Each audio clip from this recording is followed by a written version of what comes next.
All right, we gotta have the talk. We gotta have the wayland talk because there's concern. People are concerned, and the people that are concerned are desktop users. So desktop Linux is obviously not the same thing as enterprise Linux. So something to look at is Brody mentioned it is that Red Hat 10 is going to be Wayland only. And this is fine because if you are running Red Hat 10, that means you have a relatively up-to-date server. Meaning, so what this is, it's going to be tiny on this. Let me see if I can zoom this in real big. Let me see if I can zoom that in even bigger because people are always complaining. So I wrote this. I joined the Tech Hut Discord. Yeah, don't ask. Anyways, so I lost the post for it, but basically they're also killing 32-bit support. I said libraries, but that's only part of it. They're also killing 32-bit support in the kernel. So you won't even be able to like get 32-bit libraries from another source. You're just going to be 64-bit only. Now, for servers, that doesn't really matter. I mean, like, what the fuck uses multi-lib anymore except fucking video games? And if you're gaming on Red Hat Linux, figure yourself out. Figure out why you are gaming on Red Hat Enterprise Linux. Why are you paying for Red Hat Enterprise Linux to game on it?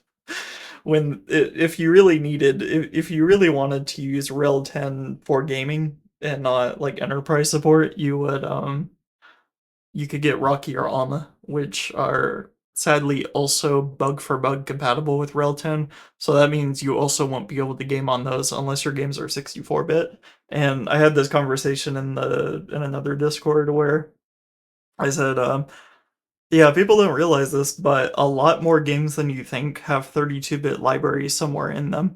It's actually not all that long ago that we even started seeing dedicated 64-bit only games. Like I remember back in 2013, I was playing Shadow Warrior, and when it initially came out, it was a 32-bit game. Same thing with Skyrim in 2011. And then when they released their special edition, Shadow Warrior also came out with a 64-bit version, which had better performance on 64-bit systems. But back then, it was actually relatively common to have a 32-bit only operating system, and not everybody had upgraded yet. So 32-bit games, you may have to look through. I wish there was like a way to filter 32-bit versus 64-bit only games on Steam, ones that require multi-lib and not. But basically, if you're gonna install Wine, you're gonna have 32-bit libs. That's just the way it goes. And a lot of applications they are multi-lib, where they'll be 64-bit applications, but they'll have 32-bit stuff in them. So you need to have both. But for servers, it doesn't really matter because at this point in your life, you should really be running all your programs 64-bit. If you're running like a workstation or a server, there's no reason for you to be running 32-bit libs. If I wasn't a gamer, I could probably pretty happily run a 64-bit only desktop and be fine with it because nothing I use would be for that. It's just for gaming, pretty much. Pretty much only that.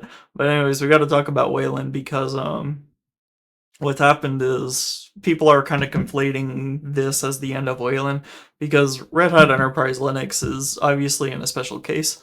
SUSE Linux probably is going to do the same thing eventually, because if you're running a server, I mean, obviously you have to be compatible with older hardware, but at some point you actually do get incentives to upgrade your hardware from the government, where they're like, hey, if you stop running this piece of shit old fucking whatever the fuck you got going on, 128-watt Xeon or whatever, if you buy the new one, we'll give you a tax break, so you go ahead and you buy the new one. And Wayland, I complain about it because I run a lot of old fucking hardware, and there's a lot of hardware I have where I don't think I'm going to be able to use Wayland at all on it.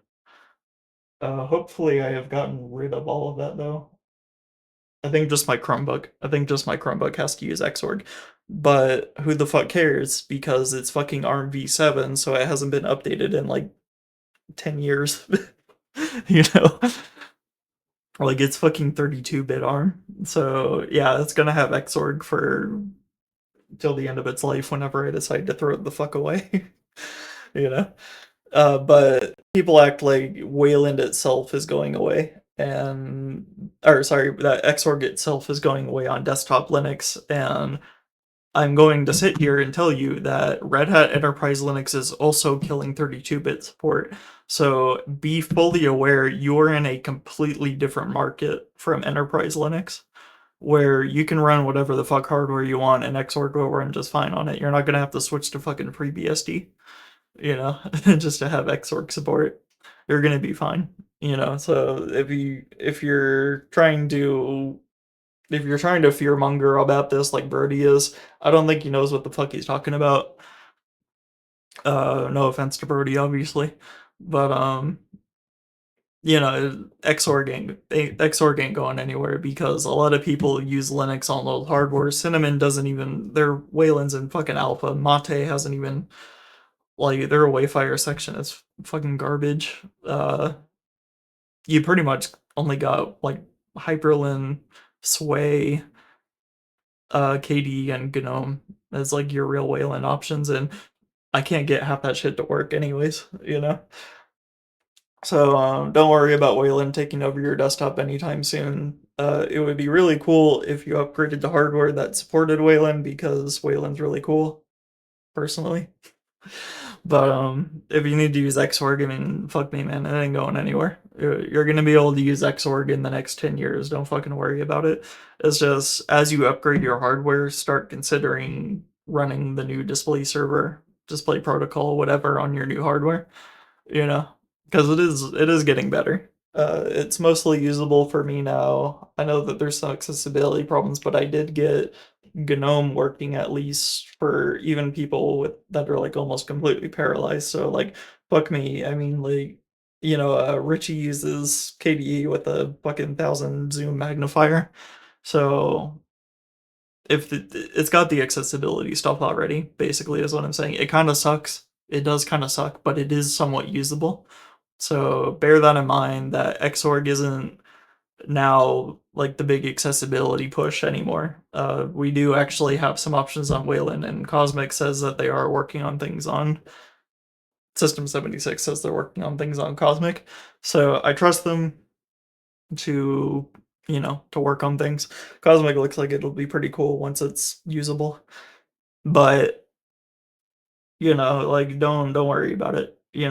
Brody will tell you time and time again, oh, you gotta switch to Wayland. And it's like, look, if you want to run a fucking T430 with an Ivy Bridge Intel processor, and you don't want to run fucking Wayland on it, don't fucking worry about it. You're gonna be fine. You're gonna be good. Nobody's gonna make you use Wayland. But I do think eventually, like within the next 10 years, you'll start seeing more and more applications ship with only Wayland support.